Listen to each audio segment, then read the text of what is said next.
Welcome to the NWI Podcast, brought to you by the National Wellness Institute. I'm your host, Caroline Carlson, and this is the podcast for wellness professionals and enthusiasts who want to amplify the quality of their lives in all 6 dimensions of wellness. Don't worry about taking notes. I'll do that for you. And you can find them at nwipodcast.org. Registration is now open for our newest Train the Trainer certificate course, Empowered Health Consciousness and Prescription Drugs, the Wellness Alternative. Earn your certificate as an Empowered Health Consciousness facilitator and be able to offer this training to others.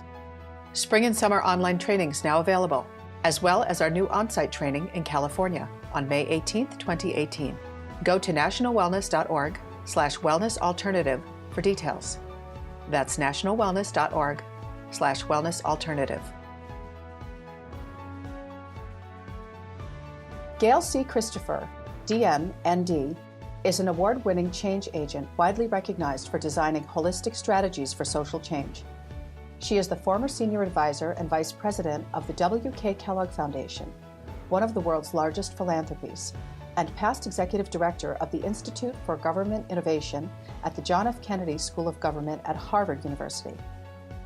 She is the visionary for and architect of the WKKF-led Truth, Racial Healing and Transformation, TRHT, effort for America.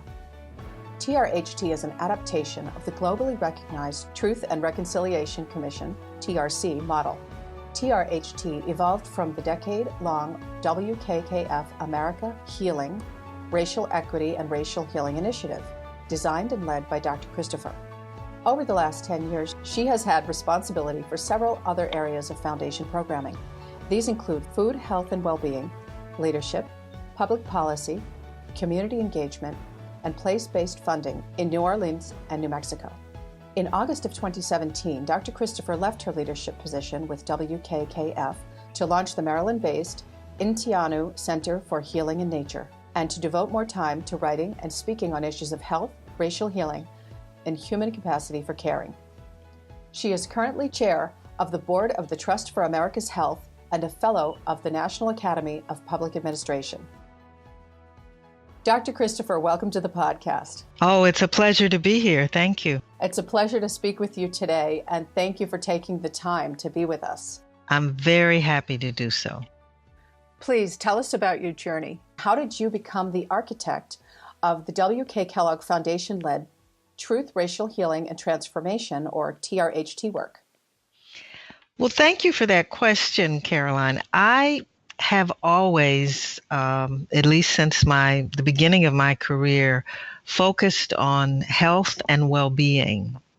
And as a holistic practitioner, I was really clear that the stress that people experience, particularly the chronic stress, opens the door to behaviors as well as to physiological manifestations that increase vulnerability for disease. And so stress is a critical factor in terms of health and well-being.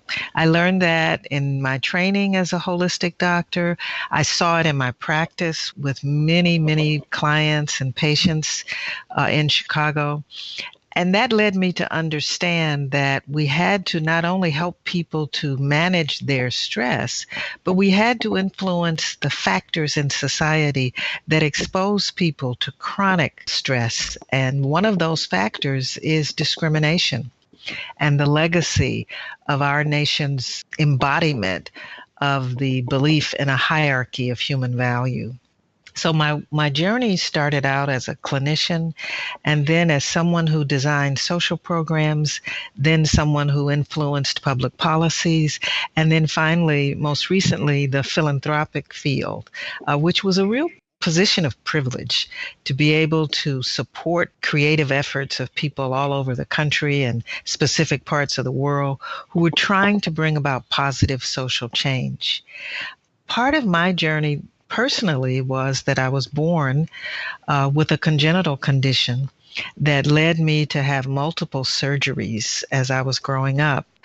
And after 20 plus surgeries, you begin to say, well, what else can I do to help bring about my own health and well-being? And that's really what led me on this journey of becoming more holistic in my understanding of the body and being well.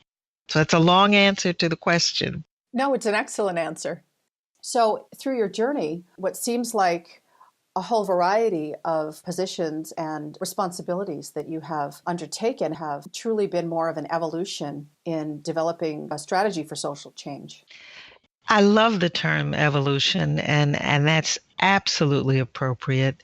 You start out as a clinician working with individuals, helping them to take charge of their health and their lives, but then you realize that they're constantly experiencing and facing not only personal discrimination and personal challenges, but social contextual challenges that have to do with poverty, that have to do with something as basic as lead in their drinking water. And that's how my perspective evolved as I began to really understand the social determinants of health and also the health disparities or inequities. It was clear to me that they actually do relate to this legacy of racial hierarchy in our society, and that, you can keep dealing with the symptoms and you can keep dealing with the consequences, but at some point you have to go as far upstream as possible and try to deal with the underlying causes of inequity and disparity and suffering in our society. That makes sense. Now, you mentioned the social determinants of health. What is the social determinants framework? It's this evolving and I think really now embraced by many people in the public health field and in the medical field, this understanding that our vulnerability to illness is shaped more by the conditions that we face in our daily lives. It's shaped more by our access to education, our access to adequate income, to the exposures to toxins in our environment. The framework realizes that the social context and the environmental context do more to make us vulnerable to disease than our access necessarily and our engagement with medical care. The services of the medical profession really, some of the data vary, but it's been estimated maximally 20, minimally 10% of those factors that shape our well-being are tied to our medical system. 80 to 90% of those factors that influence our well-being are really social, contextual, environmental factors, and we need to do more to influence those. I'm so proud of philanthropy, and the Robert Wood Johnson Foundation has created this approach to social determinants of health where they call it creating a culture of health. And in so doing, they're trying to encompass the broad panoply of factors that we know if we address them, people would be healthier and we'd be spending less money on medical care. And it's more than prevention. It's actually immersing people in conditions that support health and well-being. Yeah. What you've just said about social interaction is very interesting. I know you have also said that the most important determining factor of our well-being is our social interaction, and society's ignoring this fact is costing us billions of dollars. Is that what you mean?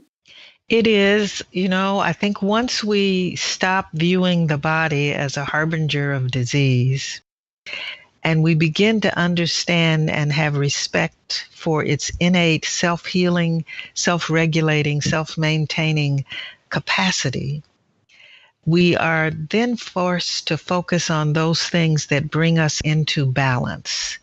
And from our oxytocin levels to our cortisol levels to our capacity for our brains to function optimally, these factors are all influenced by our social interactions. Ultimately, I believe by our positive emotional interactions, by the degree to which we experience and receive love versus fear. And these things ultimately affect our stress responses and our well-being. And so creating a society that knows how to appreciate and value human interaction and human relationships in a positive sense, that would push us really, really far along the continuum toward well-being. Yes, it would. What is fascinating to me is you're talking about emotional factors and stress factors.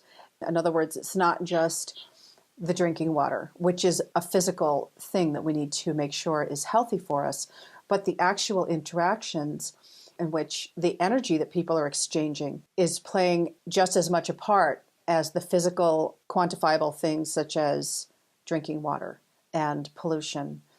I mean, in a way, it's all quantum physics. We're talking about energy. Absolutely, we are. Good for you. We are talking about energy, and we're talking about, and I'm going to be very specific, we're talking about positive energy, creative energy, love. And it does matter. You know, we think that what matters is what we can see and touch and feel. And yet we can't see electricity, but we know it runs our planet, right? So these invisible, to some degree intangible energy forces, they make a difference in the quality of our lives. We've seen it in infancy. We know that children who are deprived of human interaction, eye contact and touch and nurturance, they don't thrive. And yet we lose sight of that absolute requirement as people move through the life cycle. But it's just as important at every stage. Yes, it is. And so part of your healing process, what I hear listening to you speak on these issues, really is not just changing the physical elements, but society as a whole's perception of what the problem is. I think, for instance, a lot of Americans assume that our laws that regulate a lot of the factors that affect us. Here we're in 2018, that our laws have long been corrected with regard to racial discrimination. I think people just take that for granted, that how could it be that we still have vestiges of discriminatory laws in place? And I'm wondering if you can tell me some examples of discriminatory civil, criminal, and public policies that people are simply unaware of. You're absolutely right. I agree 100%. Most people think that America is post-racial, that we just don't have those problems anymore, and that discrimination is something of the 19th and 20th century, and it's not in the 21st century. Right. Some of them, you know, as a society, though, we've really been tuned into the discrimination that exists in the criminal justice system over the last few years through, you know, cell phone videotapings of killings. Clearly in that system, the vestiges of the belief in a hierarchy of human value within that system, you know, that's still very palpable and very present. Mm-hmm.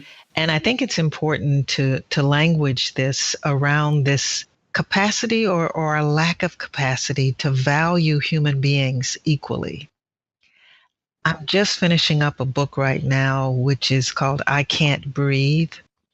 And it's the story of the young man in Staten Island who died as a result of interaction with the police. And there was a chokehold that he was asthmatic to begin with, and the coroner ruled that death a homicide. And in the process of reading that book, I've been taken into this world of policing in New York City that used a particular approach to policing that led to continuous disproportionate stopping and frisking of people just because they, you know, were people of color, basically. I mean, the evidence was so clear. And the processes of stopping included public, open strip searching repeatedly. Public? And some of these young men would say they had been stopped 100 times in the course of a couple of years.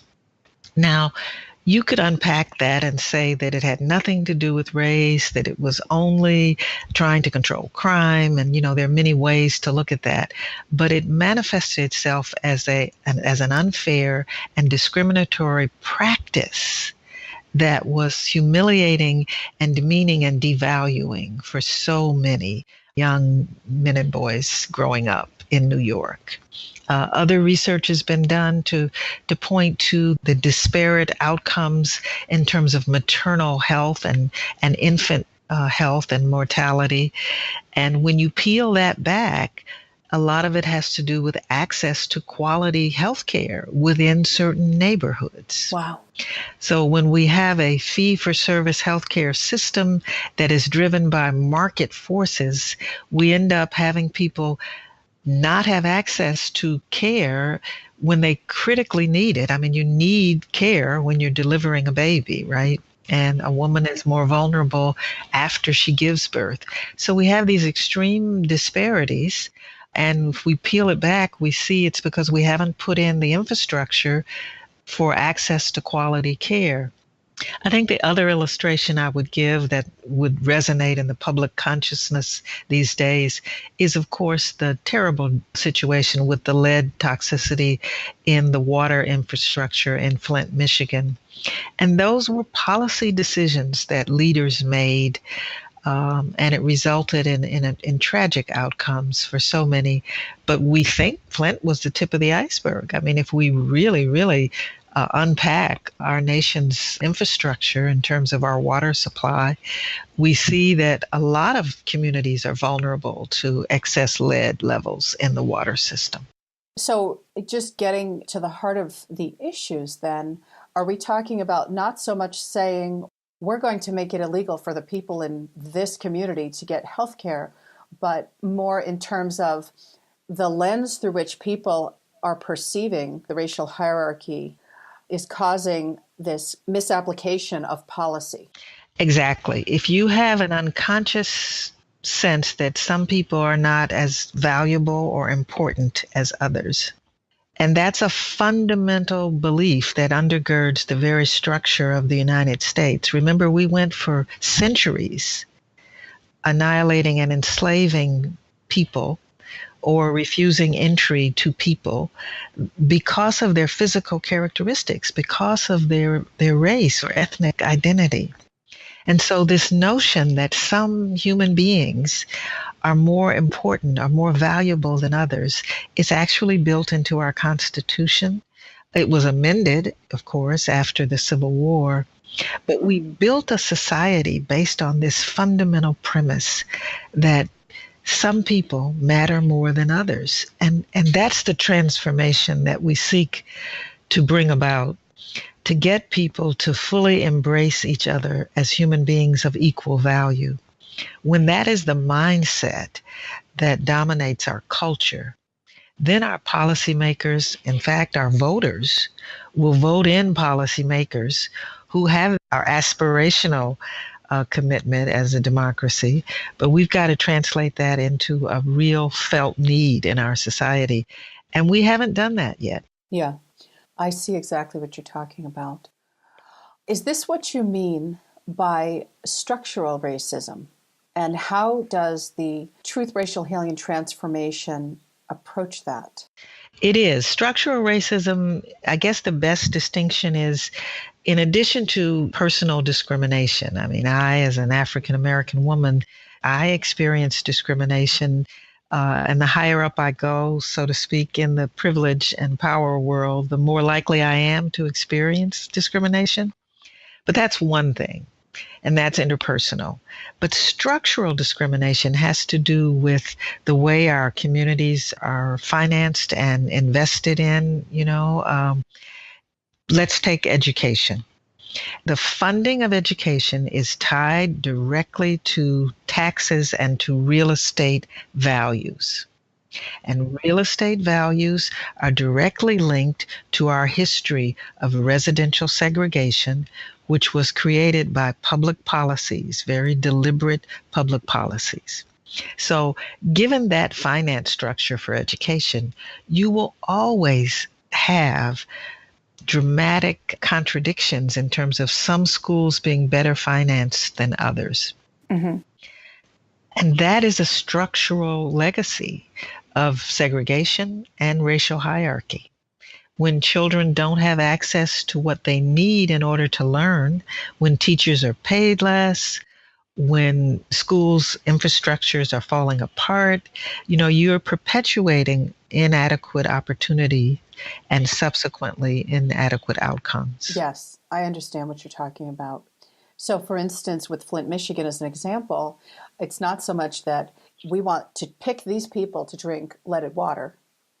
It seems it is more an issue of the policymakers deciding which communities to serve first or most based upon those real estate values. Absolutely. Real estate values are really at the heart of a lot of our inadequacies or inequities.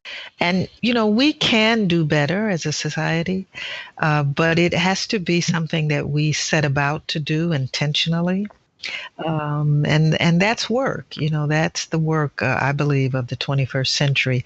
And through the Truth, Racial Healing, and Transformation effort, we put in place structures for communities to begin to have these conversations and to have these dialogues, to challenge each other and to do this work.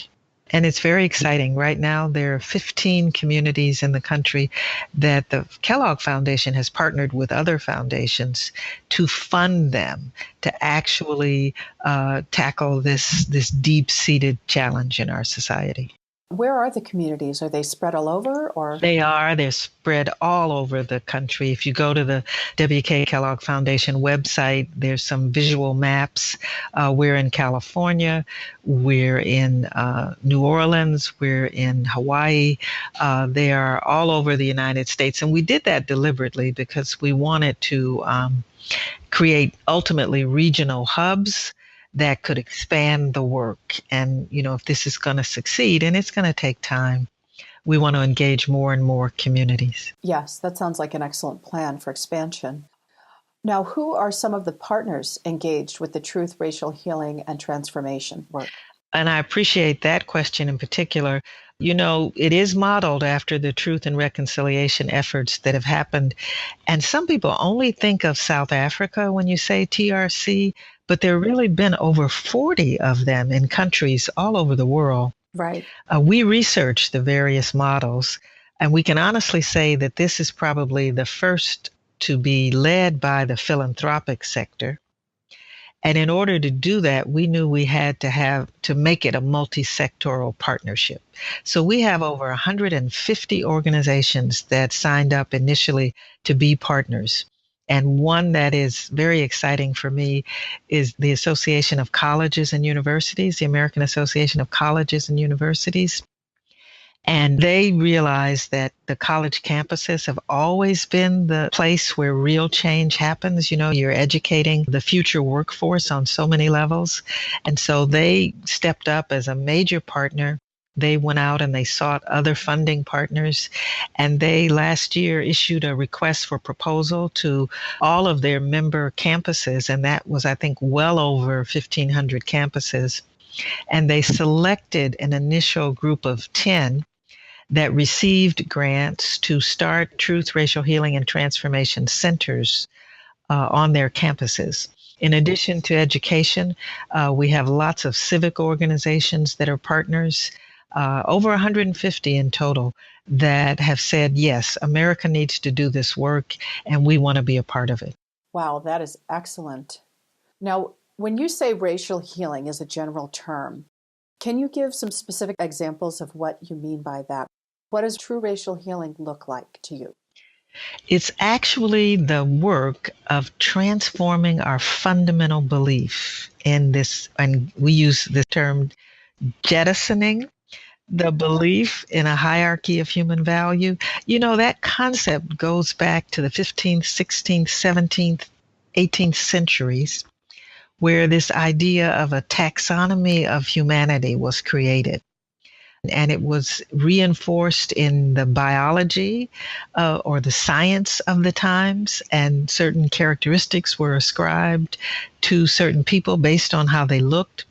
And so this vestige, this old, crazy, antiquated notion that the human family can be divided into groups, in terms of a taxonomy, racial healing really means getting rid of that fundamental misconception and replacing it with a way of relating to one another as equals and having empathy for each other's diverse experiences. One methodology that we use is what we call the healing circles. And what we do is deliberately bring together diverse people to sit in a circle, no more than 23 to 25 people. And we've developed a process for this whereby you work in the circle, but you also work in dyads or pairs. And we prompt a question that leads you into a story that you share voluntarily that comes from your own life experience that actually reflects the common humanity and the commonality of the human experience. Yes. And we have found that people who go through this process, and it takes time, it may take 4 to 5 hours in the course of a day, but you leave there never ever thinking the same way about people that you may have perceived as different from yourself. And it's, our human brains are wired to remember stories. And this human contact, this human interaction, and hearing the stories of others, Native American, Asian American, Pacific Islander, immigrant communities, African American, Appalachian white, transgender, gay, all of these different stories of the human experience, having the gift of listening to those stories really does help to change and transform our own capacities to relate with one another. Is that what you mean when you say that narrative change is so key to the healing process? It really is, and we are unknowingly, I believe, living in a very experimental phase of human evolution where we have the technology, we have media, social media, television, radio, where we're bombarded with narratives and with story, but we haven't really, I think, done what we need to do to assess power of that to influence human behavior and human capacity. Mm-hmm. We're bombarded with images and stories constantly that are shaping the way we relate to one another, consciously and unconsciously. But yes, the human brain, we know for sure, will remember stories. It really doesn't relate a lot to data, and we can give you all the facts in the world, but what you're going to walk away with and remember is the story.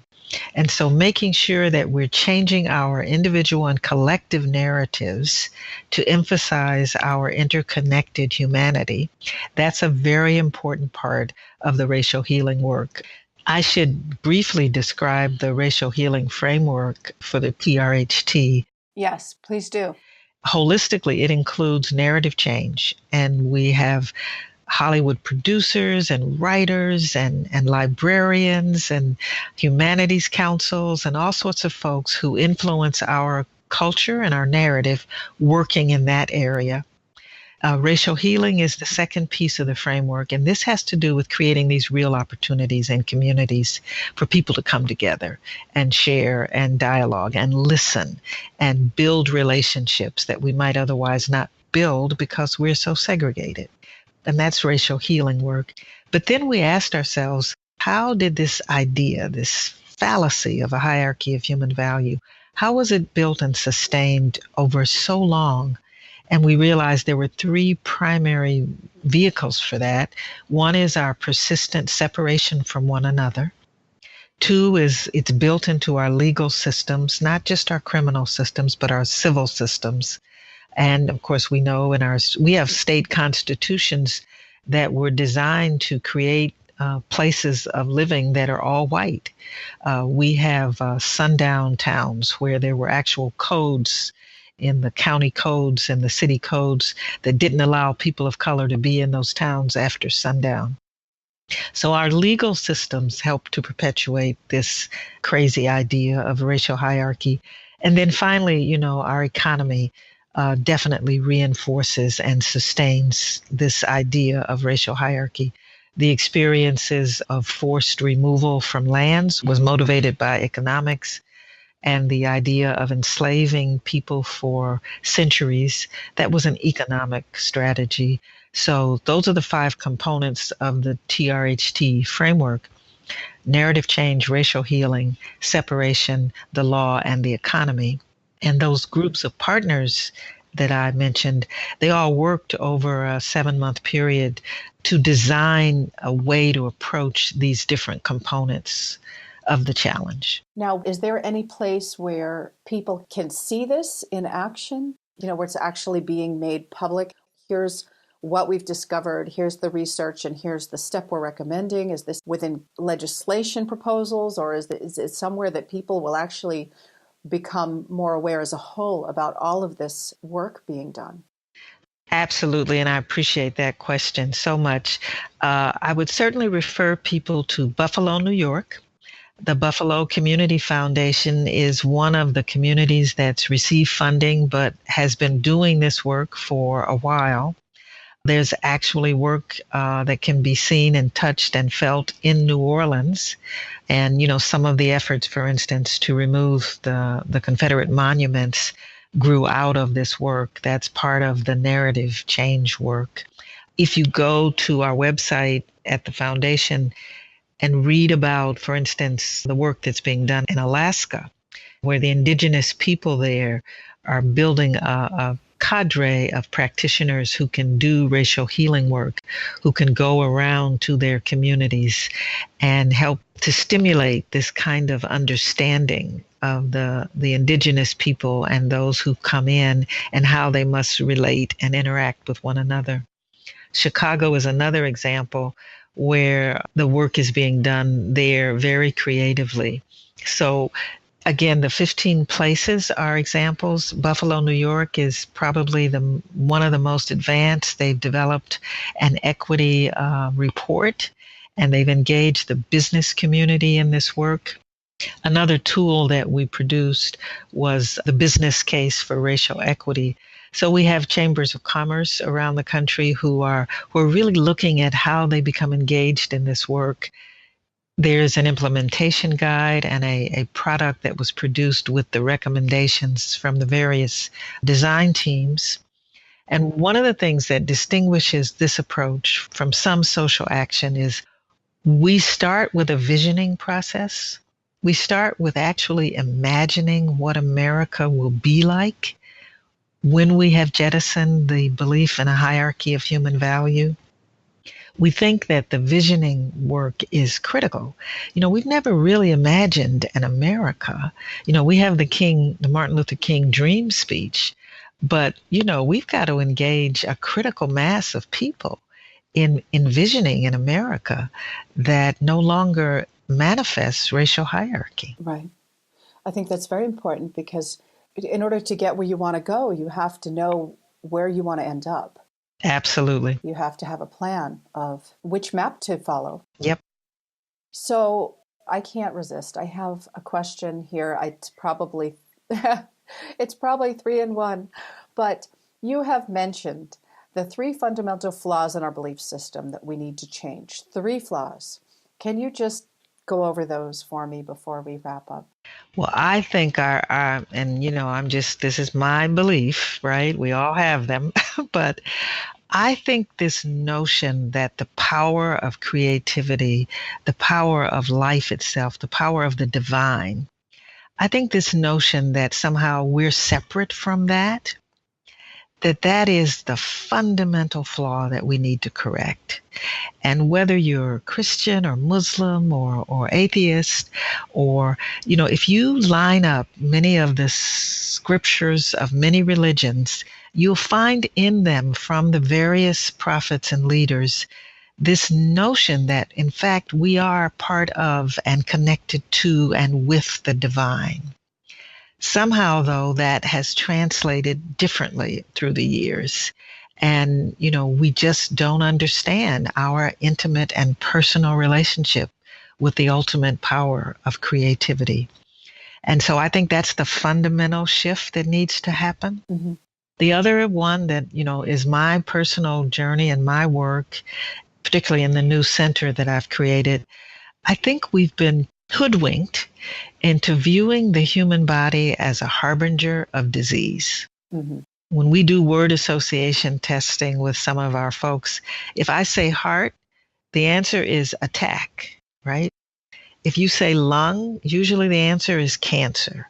Certainly, if you say prostate, the answer is cancer. Right. And so, we just see the body as a harbinger of disease, as opposed to understanding our innate, amazing, and almost unlimited capacity for healing, for self-healing, for regenerating, and for, this body, this vehicle carrying us through life.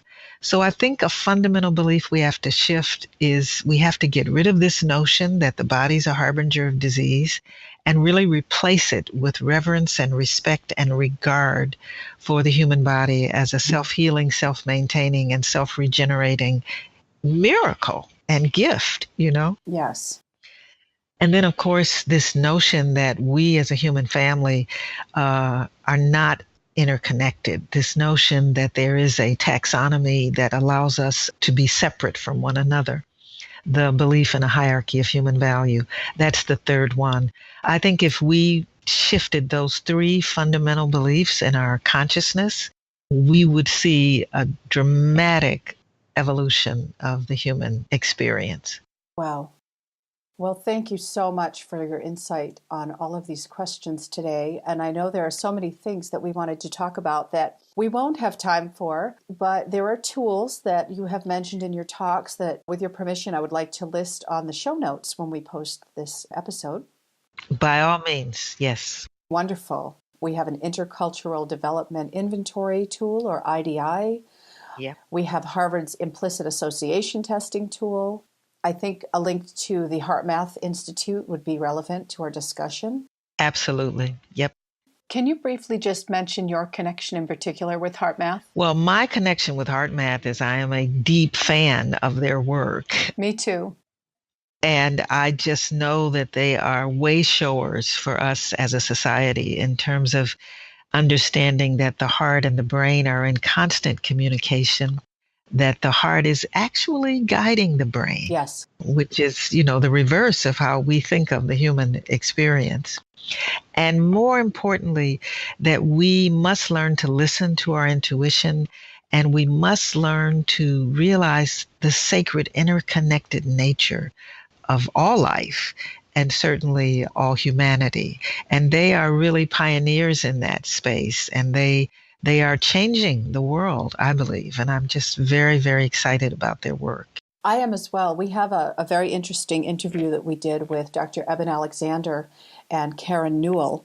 I don't know if you're familiar with them. We have 2 podcast episodes in which they speak at length about the HeartMath Institute and the benefit of mind-body connection. I will go and listen to that podcast. Life is a continuum. How we manage to believe that this is all there is, is a bit surprising. But that's exciting. And, intuition is sometimes the guidance of our ancestors. I like that. So it's opening new dimensions, I think, of our awareness and our understanding. And dimensions that I think reduce our stress and our fear. For those who grew up in the Christian tradition, I was once asked, could the Bible be reduced to 2 words? And I think the ministry of Jesus Christ can be reduced to 2 words, and it was fear not. If we can learn to live without that stress that's associated with fear, if we can replace that with this sense of connection and with an awareness of the love that surrounds and embraces us all, we then, I think, free ourselves to optimize our creative ability and certainly to enhance our longevity and our health. Yes, I think that you are absolutely right about that. Please tell our listeners how they can find out more about you, your work with TRHT, and maybe a little bit about your upcoming keynote speech at the 43rd Annual National Wellness Conference in St. Paul, Minnesota this June. They can visit my website. It's drgailcchristopher.com. And the TRHT work, I am available to speak and to motivate and to help organizations design ways to engage in this work. In fact, we're working with the Commonwealth of Virginia right now as they set about responding to that tragedy in Charlottesville that happened, back in August. So they can reach out, and we're happy to be responsive to that.